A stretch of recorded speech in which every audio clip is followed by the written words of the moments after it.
Bismillah wa salatu wa salamu ala rasulillah wa ala alihi wa sahbihi ajma'in. Assalamu alaikum everyone. Welcome to Amazed by the Quran, a series in which I love talking about what I find amazing about the Quran.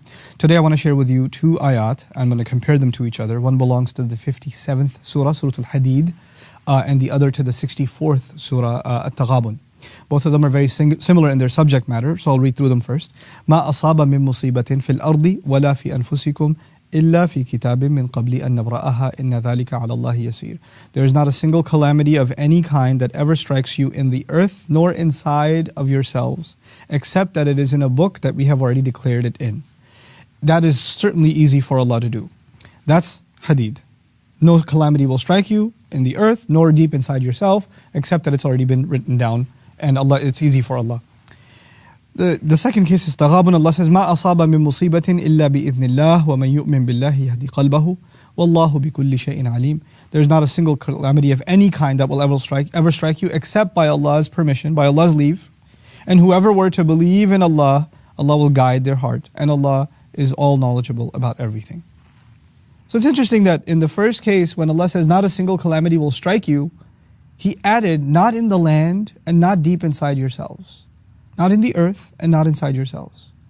He didn't do that for the case of Taghabun. In Taghabun He said, not any calamity at all will strike, except that it is by Allah's permission. So He didn't add that additional qualifier of in the land and inside of yourselves.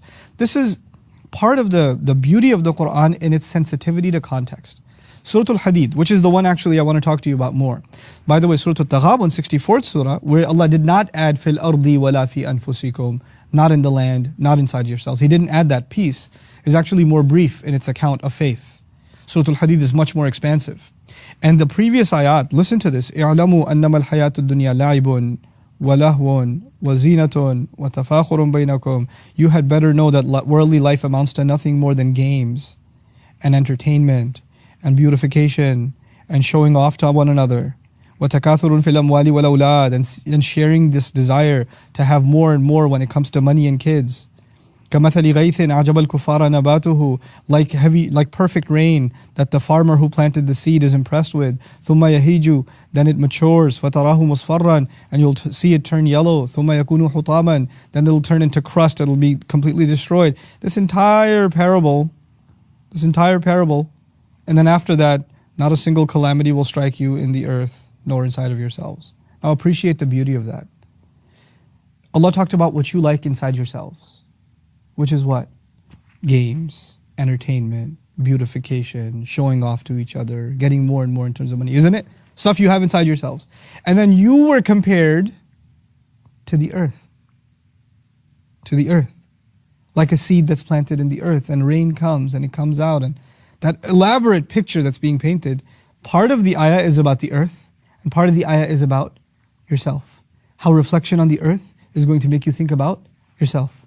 In the very next ayat, He says, not a single calamity will strike you in the earth and not inside yourselves, except that Allah has decreed it. SubhanAllah. Like how beautifully the expressions are captured in the Quran and how they flow. You know, something is triggered in your mind, you're thinking about it, and Allah recaptures it in your mind just from these little expressions. This was the place to say it. There is no parable, there's no analogy in Surah Al-Taghabun. There's no discussion about what's going on deep inside of yourselves. That's not the conversation there, so He didn't mention it, subhanAllah. May Allah Azza wa Jal again help us appreciate the beauty, the perfection, the majesty of this divine word. And may Allah Azza wa Jal enlighten our hearts and our very beings with it. Barakallahu li wa lakum. Wassalamu alaikum wa rahmatullahi wa barakatuh. Assalamu alaikum wa rahmatullah. If you enjoyed this video, please do share it with friends and family. If you want to see more videos from this series, click on the box at the top. If you want to see other videos, click on the box at the bottom. And don't forget to hit the subscribe button. Thanks.